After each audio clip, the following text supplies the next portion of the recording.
So, after the conclusion of the Euros last week, it turned out that the only thing coming home was just a load of unnecessary racist abuse, and what the country needed was a nice feel-good story to get behind. Thankfully, next up we had the British Grand Prix, and with the Silverstone circuit being one that Mercedes and Lewis Hamilton have dominated in recent years, there was a very real chance that #Bless could take his 8th win at the circuit, and really start to take the fight back to Max Verstappen. Hey there guys, and welcome to FP1, and to the comedy review, which this week may just look a little different. As you can tell, the review is a little bit late this week, and that's because I was actually at Silverstone myself, watching all the action and getting increasingly drunk at the process. Regardless, I've decided to sprinkle in some footage that I got over the course of the weekend, meaning I can show you the action without FOM descending on this video quicker than Max Verstappen yeeted himself into the barrier on Sunday. Before we do get underway though, I'm trying to hit 50,000 subscribers by the end of the year, so if this is your first time here and you end up enjoying the video, please do click on that big red button below. But with that out the way, let's not waste any more time.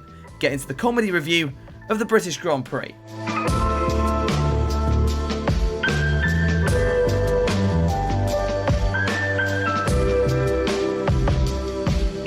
Firstly, let's quickly cover the news coming into the weekend, and this time, well, there was a fair amount of it. Formula 1 will be debuting the new sprint race format, which people seem to like about as much as they do Boris Johnson at the moment. For anyone who isn't aware, Saturday qualifying would instead take place on the Friday, with a short 17-lap race taking its place, setting the grid up for the real Grand Prix on Sunday. Now I'll get into my thoughts and opinions on this a little bit later on, but as a fan at the track, this was bloody brilliant. The other big headline coming into the weekend was F1's announcement of the new 2022 car, which came as a surprise to absolutely no one since they showed it off in a wind tunnel months ago. The feelings towards this were probably even more mixed than sprint qualifying, but I'm going to withhold my thoughts until we see the actual cars on track. Remember back in 2014 we thought the cars would look cool as well, and then F1 teams turned them all into sex objects. With those lovely images of the 2014 noses fresh in our minds, let's get into the on-track action, starting with FP1. The hour-long session would be more important than ever before, as it would be the only chance for teams to modify their setup before parc fermé rules came into force before qualifying. It turned out, however, to be a quieter session than usual,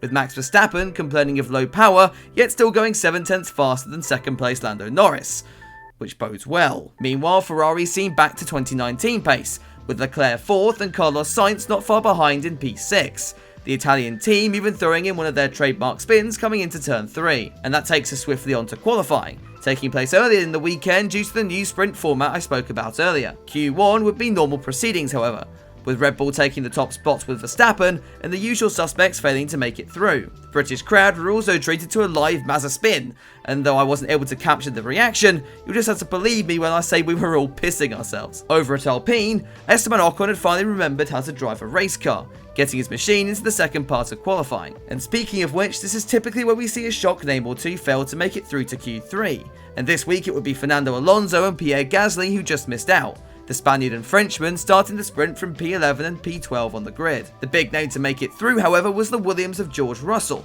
who through the power of some unholy force got his car into Q3 for the second weekend in a row. And you know what? I'm just going to let Silverstone do the talkie on this one.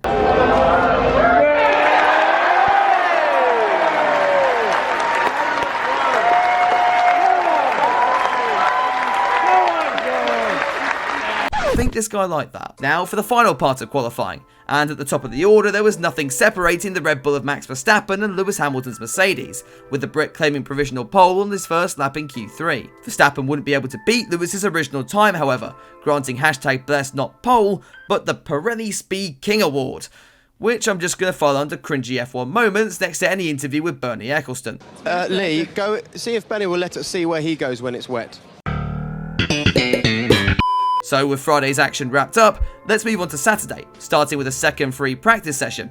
Except the cars were already in parc fermé, so this was pretty much pointless. Regardless, Verstappen would lead the session come the end, ahead of the two Ferraris, while Mercedes looked less impressive, only P8 and P9, with Bottas showing everyone why the F1 2021 game still lists him with 99 awareness. With FP2 done, it was time for the inaugural sprint race, and though Hamilton would line up on pole, it was Verstappen who led the field going into turn 1, getting a better start from P2 and driving off into the distance. Nikita Mazepin had been complaining all year that his teammate Mick Schumacher had a better car than him, so decided to level the playing field by forgetting turn 3 existed and driving straight into the side of the German. Back at the front, Lewis had made a good attempt to get back ahead of Verstappen on the opening lap, but the only move that ever seemed on was the one around the outside of Copse.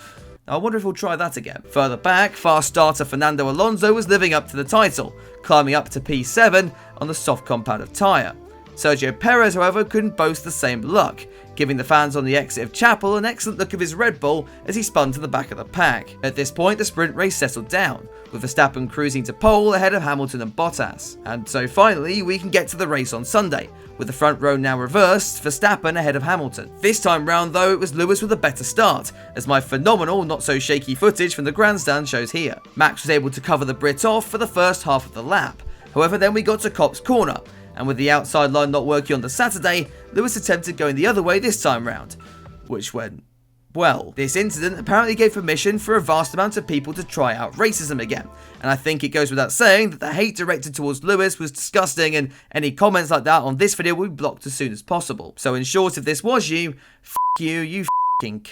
While all that was going on, another petty argument was building back at the pit lane, with poor Michael Massey stuck in the middle between an angry Austrian man and an angry British Max Verstappen simp. Both teams were backing their drivers, but in the end, the FIA decided to hand Lewis a 10-second time penalty to be served at his next pit stop. There was little time to think about this though, as we were back racing with Charles Leclerc starting on pole, having slipped up the inside of Verstappen and Hamilton when they had their little incident on lap 1. Charles would stay in the lead with Hamilton not far behind, and Lando Norris getting ahead of Mercedes' Valtteri Bottas, which isn't much of a shock given how Norris has been on fire this season, while Bottas has been about as lit up as a damp piece of newspaper. Alonso was also on the move again, briefly getting ahead of Ricciardo before conceding the position at Maggots and Beckett. Sebastian Vettel and the Aston Martin had made a good start as well, but then went back to his Ferrari days and attempted the backwards Silverstone challenge. And from here the race settles down for a little bit and the drivers got into a rhythm. But a quick shout out here to Leclerc, who somehow kept his car ahead of the Mercedes of #blessed. He would stay ahead of the Merc even after the pit stops, thanks partly to Hamilton's penalty. But the same sadly couldn't be said for Lando Norris, who had a slow stop and dropped back out of the podium places. And look, I'll level with you. If you thought dealing with Lando simps crying on Twitter was bad, mate, dealing with them crying in person was something else. Anyway, as the race entered its second half, the focus was solely on Lewis Hamilton, who had Norris, Bottas and Leclerc in between himself and an 8th British Grand Prix victory. Lando was first to be overtaken in the same move Hamilton pulled on Verstappen, except Lando chose life and gave #blessed space on the inside of the corner. Bottas was next, and fairly easy, given that it was Valtteri Bottas. The team told him to move out of the way, and unlike in Spain, he decided to actually listen to them, meaning Hamilton now only needed to close the 8-second gap to the Ferrari in front. And look, I'll be honest here, the atmosphere at the circuit over this period of time was just insane, strangely emotional, even for someone like me who isn't a massive Lewis fan. The Brit was just in his element, and closed up the gap lap after lap before finally making the move into Copse with only a handful to go. Leclerc also decided that he didn't want to die, though the curb on the outside, and he yeeted them into the wall anyway. But that was that then.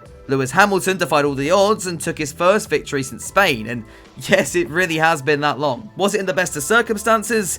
Well, no, probably not, but this does bring him and Mercedes right back into the championship hunt, so I can't wait to watch this play out over the second half of the season. As for F1 Sprint, I honestly kinda liked it. With Perez having to cut his way through the field, I think it did its job of making Sunday a little bit more exciting.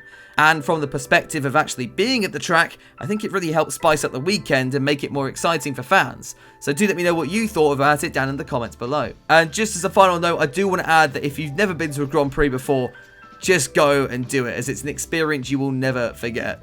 It was so awesome to meet up with a load of fellow content creators and even meet some of you guys as well. So honestly, yeah, when I started YouTube, I never thought I'd be recognised at motorsport events. It's just so cool to me. But let's end things off. So if you like the video and you do want to see more, go and click on that subscribe button and let me know what your thoughts on the race were down in the comments. I'll be back soon with a brand new video, but until then, have a good one.